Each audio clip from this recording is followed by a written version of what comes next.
ube bekusetendeni bezoshumayela kakhulu la.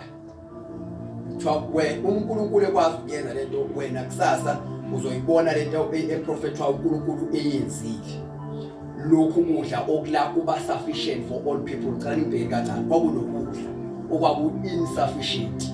Kwasekuthiwa usekukhuluma umprofet lokhu kudla lokhu kusasa in this time kuzobe kusufficient wonke umuntu la uzokuthola.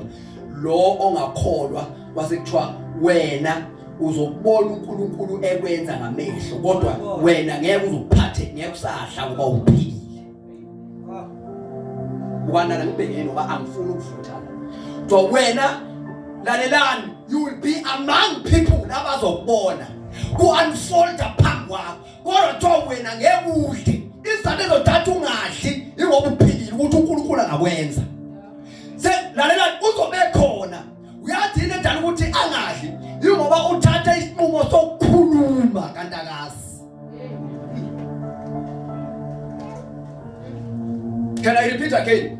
Uthathe lalelani a prophet who release a word, because a word of a prophet is a powerful word because it's a word that comes from uNkulunkulu. Uthi prophet there is insufficient food, but I'm prophesying today that tomorrow unless there will be a sufficient food.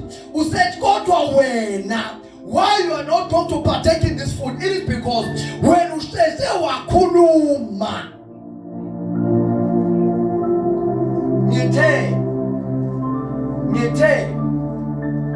be able to take a good decision under circumstances, negative circumstances, under ingcindezelo yesimo. Ukande ndodo yazi ukuthi ndodo yayidinga khona kwasekuhlushwe kakhulu kwasekulandwe kakhulu kwaze kwangena emqondweni wakhe akekho umuntu ongashintsha lesi simo.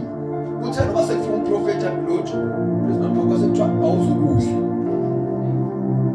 There will be blessings. So banazi ubusi but awuzophatheka.